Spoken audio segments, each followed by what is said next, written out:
Fast jeder kennt sie, die Thailand- und Pattaya-Geschichten, die Stories, die langen Steintischtage und einsame Bierbarabende wunderbar füllen können.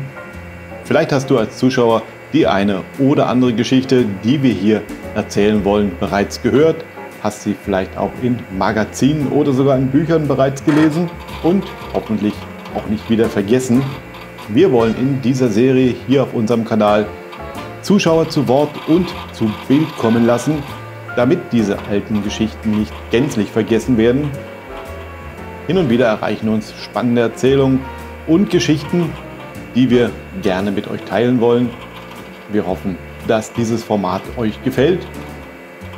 Und wenn ihr eigene Geschichten habt, mit vielleicht auch Bildern oder alten Videos, könnt ihr uns die gerne übersenden.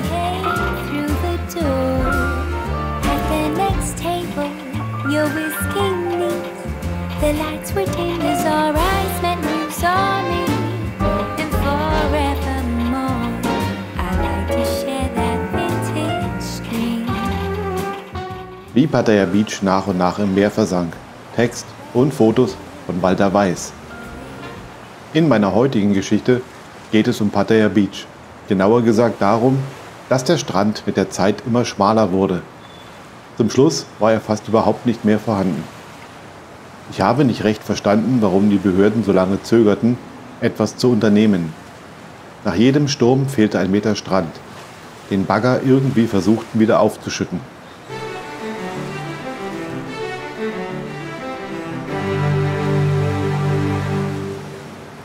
Die Geschichte, die ich heute erzähle, beginnt im November 2009. So sah Pattaya Beach vor ziemlich genau 15 Jahren aus. Die Fischerboote ankerten im Wasser, es gab noch nicht diese Bojendinger, mit denen das Schwimmgehege für Touristen abgesteckt wurde. Man musste einfach ein wenig aufpassen. Ging doch alles. Rechter Hand sieht man die vielen Bäume der Promenade, die bei der großen Beach Road Renovierung 2013 fast alle abgeholzt wurden. Auf diesem Foto wird auch deutlich, dass der Strand durchaus noch eine stattliche Breite hatte. Man konnte sich im Liegestuhl fläzen, etwas Wasser trinken oder essen, sich die Nägel machen und es sich gut gehen lassen. Hinten links der Blick auf Nhat Hua. Am Wongamat Beach standen nur ein halbes Dutzend Kondotürme. Das änderte sich recht bald.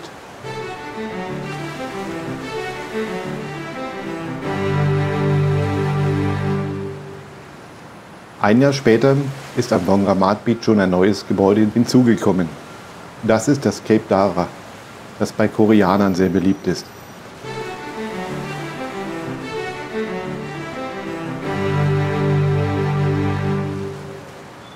Auf diesem Foto sieht man sehr gut, wie die Beach Road Promenade früher einmal ausgesehen hat.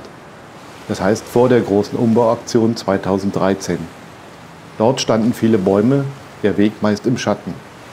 Es gab überall wunderbare Sitzgelegenheiten, auch wenn das auf diesem Foto nicht zu sehen ist. Ich bin immer gern die Beach Road entlang gelaufen, heute mache ich das nicht mehr so häufig.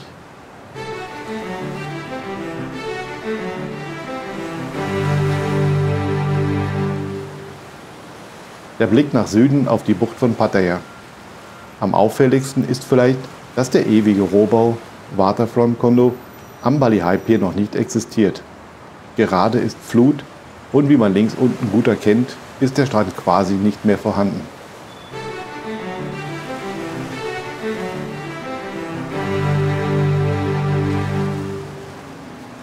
Ein Blick nach Norden Richtung Duseethani Hotel und dahinter nach Lüa. Ja, hier herrschte einiges Gedränge, was den Strand anbelangt. Nicht nur, weil der Strand bei Flut recht schmal war, sondern weil auch so viele Touristen in Pattaya waren. 2010 war eines der letzten wirklich guten Jahre fürs Seebad.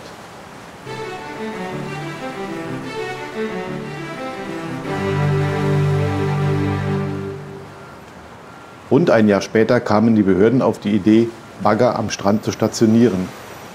Wenn es viel regnet, läuft das Wasser von der Beach Road zum Strand und von dort ins Meer. Dabei entstehen tiefe Rillen. Der Sand wird von den Regenfluten ins Meer gerissen. Nach und nach wird der Strand abgetragen. So kann man die Erosion vom Pattaya Beach vielleicht in wenigen Sätzen beschreiben. Nach jedem Regen wurden mit Baggern die Rillen am Strand mit Sand aufgefüllt.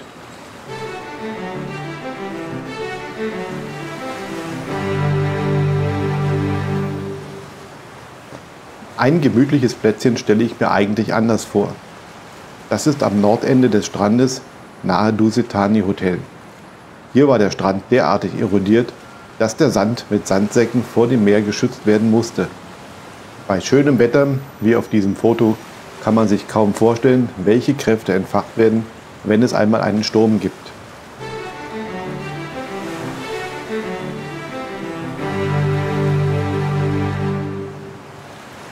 Das sieht dann so aus. Hier wurde der Strand gleich von zwei Seiten in die Mangel genommen. Einmal von der Seeseite aus mit hohen Wellen und einmal von der Straßenseite aus, weil, wie beschrieben, das Regenwasser ins Meer lief. Es wurde alles mitgerissen, was nicht nied- und nagelfest war.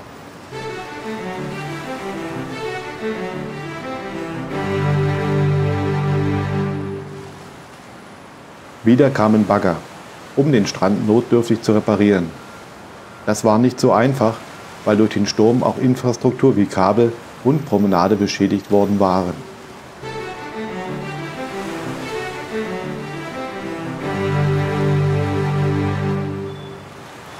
Es hatten sich riesige Löcher aufgetan und es war eine langwierige Aufgabe, Ordnung in das Chaos zu bringen.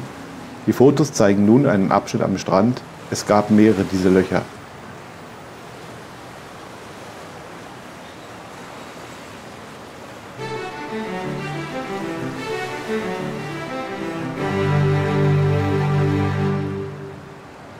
Dies ist eine der Stellen, an denen das ins Meer laufende Regenwasser den Sand mit sich gerissen hat. Ich dachte damals, jetzt werden die Behörden ganz sicher etwas unternehmen, sonst ist der Strand bald weg. Ich bin ja immer etwas skeptisch, wenn solche reißerischen Hiobsbotschaften verbreitet werden, wie zum Beispiel Pattaya bald ohne Strand. Aber hier spielte sich vor meinen Augen tatsächlich eine Katastrophe in Zeitlupe ab.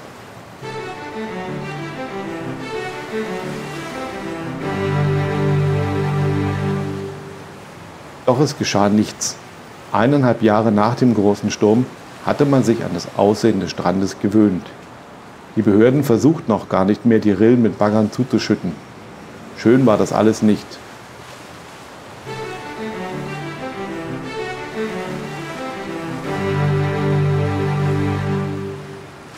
Dann kam der nächste Sturm und trug wieder ein Stück Strand ab. Jetzt waren schon die Betonfundamente der Strandpromenade gefährdet, die doch erst 2 Jahre zuvor von Grund auf renoviert worden waren. Ein paar Monate und ein paar Regenfälle später schien der Strand restlos verloren. Wieder kamen Bagger und versuchten das Unmögliche.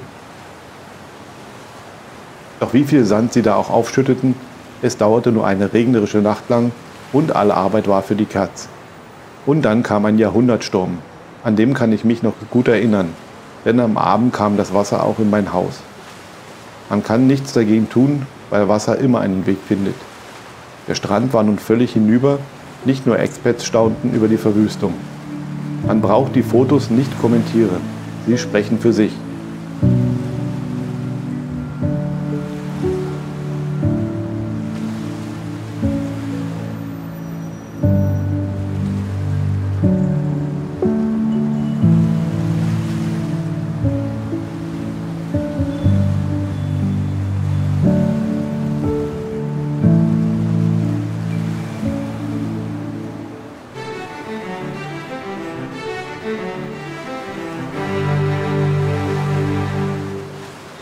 Unglaublich, aber wahr.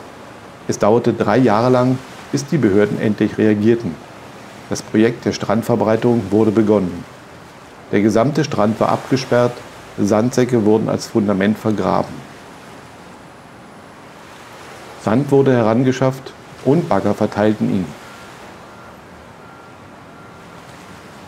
Mit den Bauarbeiten wurde im Norden begonnen.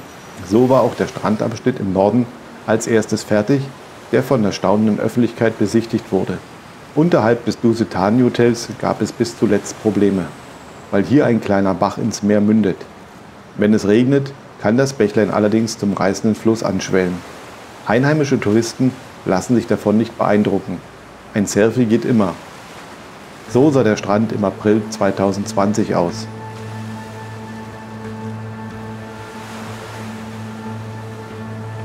Und so im August desselben Jahres. Aber das ist eine andere Geschichte, die ein anderes Mal erzählt werden soll.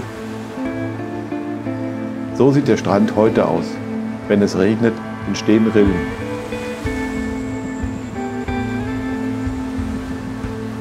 Und dann kamen die Bagger, die wie ein riesiges Insekt am Strand stehen und auf ihren Einsatz warten.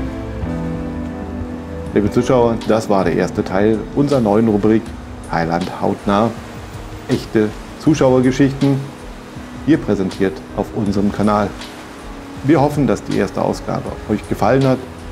Wenn dem so ist, schreibt uns das gerne unten in die Kommentare und wir werden weiterhin solche und ähnliche Geschichten hier für den Kanal aufbereiten und entsprechend senden.